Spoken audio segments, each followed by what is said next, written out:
Okay, so let me introduce myself first. I'm pretty sure all you guys know me, but I'm Ginju, and I just graduated high school before the summer 2012, and I never really expected my summer to turn out to be like a church-dedicated summer, and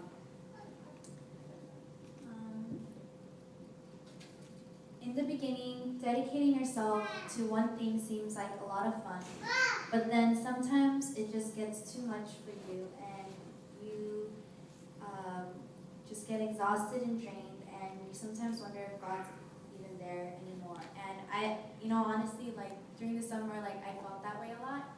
Like I felt like I never really physically had someone like next to me being like, oh, like is everything okay, or like just stuff like that. And sometimes it does strain you out, and I knew that it was all for the glory of God. So I did keep praying, and I did trust in Him more than ever.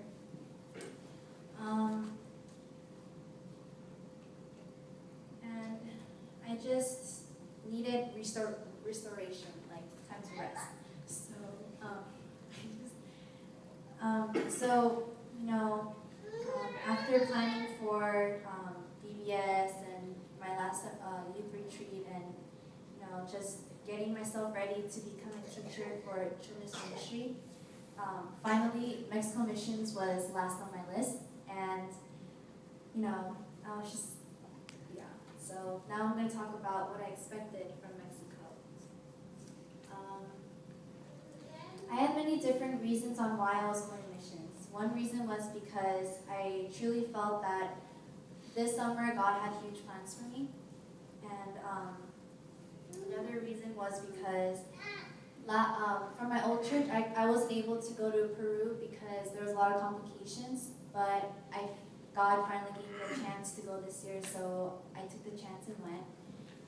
And the last reason why I went was because, it's a different country, so I thought it would be fun, and it's just different cultures and fun experience.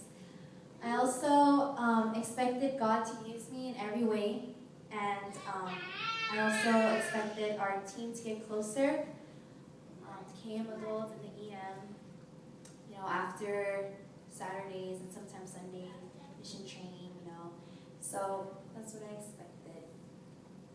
Okay, so I'm going to be talking about what I experienced in Mexico. So there are just so much to say, and I want to say, because in the 5 days we were there, so many things happened.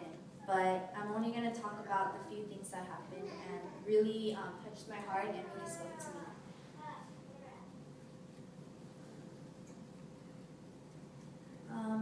Not only did we as a team go to Mexico to bless the people, but I also believe that we went there and came back and truly got blessed and really opened our eyes and hearts to things that were never seen and that we never felt before.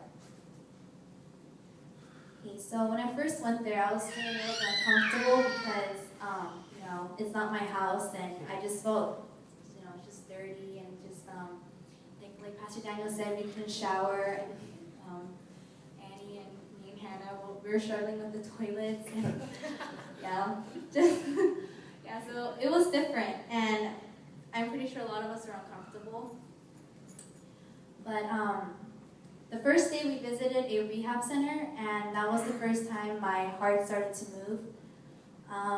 So the rehab center, there was drug dealers, prostitutes, alcoholics, and people who tried to cross the border and illegally and got caught and they had to get sent to Mexico.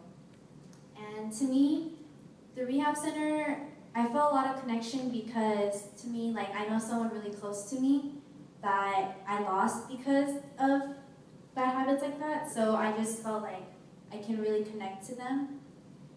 And,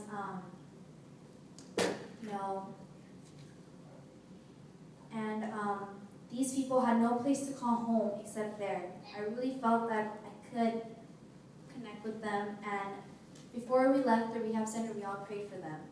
And as I placed my hands on one of the brothers there, I started to tear up because I really felt as if like his pain was transferred into my heart, because I know how it feels to, maybe even have broken families because of what happened to him, or, lose loved ones and all that. So I just really felt this connection with this person, even though I didn't know him. And like as I prayed for him, I really felt like God was healing me too. Like God, I know that God knows that I've been struggling with a situation like this too. So I feel as if God was healing me too through him as I prayed for him.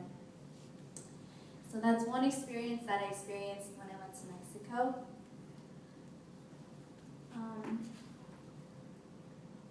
Sorry, it's like really small. And then, okay, so we had this inner healing seminar really late at night, and it was for EM members only. And Missionary John, his spiritual gift is inner healing. So he, did a seminar on me, and I honestly felt that, everyone needs that once in a while. And as the first night, we're all tired, he talked for like an hour or so or something. I don't remember, but I remember falling asleep.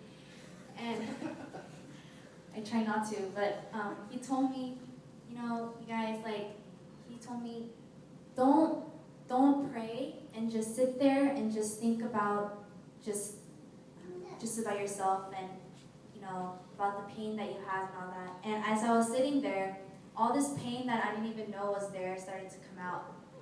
And one thing that I've been struggling with is I've been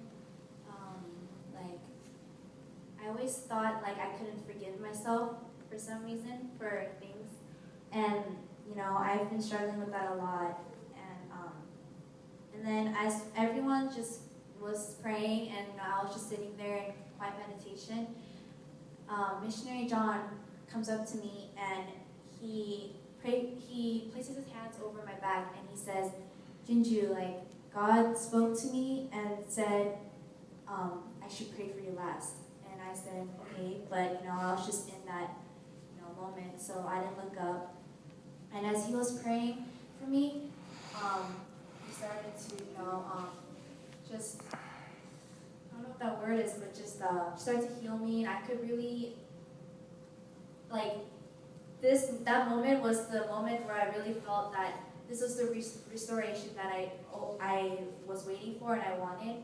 And all of a sudden, I didn't tell anyone about my struggles, about how I can forgive myself. And all of a sudden, Missionary John goes Ginju, God is telling me to tell you that He died for you and your sins are already forgiven, and that you shouldn't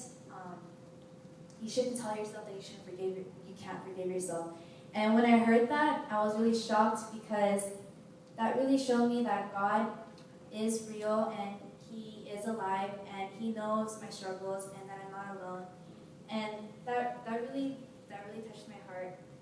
And from then on, I got this strong feeling that God, this is it. Despite all the summer plans I had for church, this mission trip was it, where God had the biggest plans for me. So I was excited. And then, so that was my first night of inner healing. And so we did other events, such as VBS, prayer walks, village calls. Village calls is when we go out and we have to call all the niños and invite them and bring them. And it was pretty hard because you guys know, right? It's a hill and maybe people trip, but it's okay. And that's just with village calls and prayer walks. We walked around the villages and we would visit different houses and pray for them, ask for prayer requests, and luckily we had Missionary John in our group, so we would visit certain houses and he would know the story of their lives. And that's one thing that Pastor Daniel shared. And yeah, so as I started, going around doing prayer walks and village calls, and I started to notice that, that these people don't have anything. Like, they don't have a house. They don't really have a house to live in. They get lucky if they even get clean water or clean clothes or money, or even just like a place to stay in. And that really opened up my eyes, because for me, I'm the type of person where I like shopping, and I love dressing up and all that stuff, and I always worry about, oh, what am I gonna do tomorrow, or what am I gonna wear tomorrow, or what are we gonna eat for dinner tonight? That's me. And I really feel as if God opened my eyes to these people. And one thing that really got to me was, I remember a group, we were walking around and we had a bag of snacks, and as we prayed for them, we were going to pass it out. And I remember we went to this one house with seven children, and yes, it was just a big family. And I remember handing out Rice Krispies and Doritos and stuff like that. And when they received it, they just looked so, their eyes were just lit up, and their eyes were just filled with gratitude, and they were just so joyful over that one bag of chips. And that really made me realize that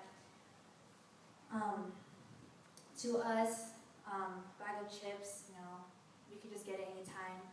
But to them, they're lucky enough to get a bag of chips. And also, I complained every day, not every day, but in the beginning, I was like, man, we have to wear the same clothes for 5 days straight and without showering or anything. I was worried about that. But these people, they didn't even have clean clothes, and they probably wore that for the whole year or something. And it just made me feel more thankful for what I have. And